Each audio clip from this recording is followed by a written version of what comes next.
Perspectivas acerca do envelhecimento na sociedade brasileira. Esse foi o tema da redação Enem 2025. E se você fez essa prova, fica comigo porque certamente alguma dúvida que está rolando sobre o que podia e o que não podia escrever nessa redação, eu vou tirar agora nesse vídeo.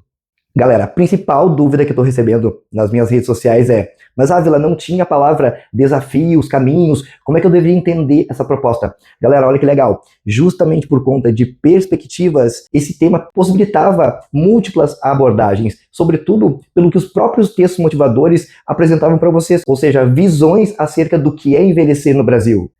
Quem foi pelo caminho, por exemplo, de falar sobre como o Brasil deve se preparar em relação ao envelhecimento da população no futuro, era uma possibilidade, porque afinal de contas notaram que o primeiro texto trazia exatamente isso, dados dos 2 últimos censos demográficos realizados pelo IBGE no Brasil, demonstrando que sim, a população está envelhecendo. E significa que era uma possibilidade escrever o texto em relação a medidas que devem ser tomadas para preparar o país justamente para ter aí qualidade de vida para as gerações futuras em relação à dinâmica do envelhecimento.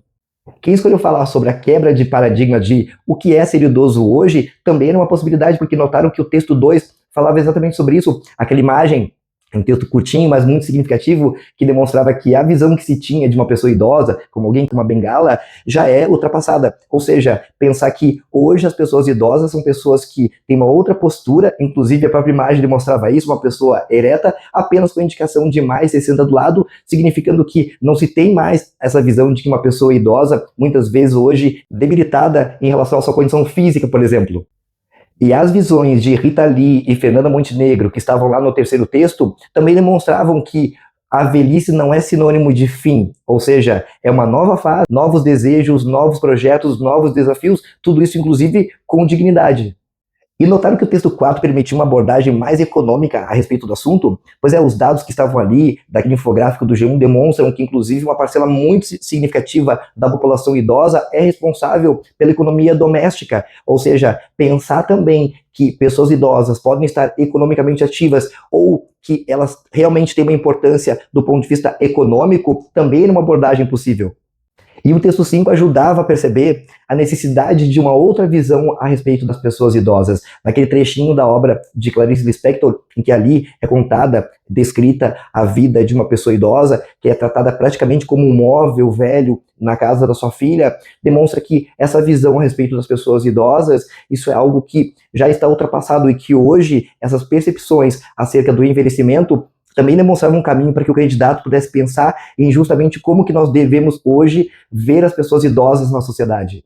E o sexto texto também trazia uma percepção muito legal que era possível se adotar na escrita. Notaram que ali, tanto na visão do documentário, quanto na visão do médico especialista em geriatria, foi destacada que, sim, as condições sociais de uma pessoa idosa também vão impactar na sua qualidade de vida. E muitas maneiras eram previstas ou possíveis para estruturar esse texto, ou seja, para o projeto de redação, por conta justamente dos textos motivadores. Quem pensou em tratar o tema como um tema positivo, ou seja, usar o primeiro parágrafo de desenvolvimento para apresentar aspectos positivos a respeito do envelhecimento, mas utilizou o D2 para mostrar as problemáticas enfrentadas, era um projeto possível e interessante. Outras pessoas pensaram já no tema como uma problemática social, e também está certo. Por exemplo, colocando no D1 um dos problemas enfrentados no envelhecimento da população no Brasil, e no D2 um outro problema, está certo também, porque afinal de contas são perspectivas. É importante lembrar que, independentemente de quem colocou uma única problemática ou mais de uma problemática, elas deveriam ser resolvidas e devem aparecer na proposta de intervenção.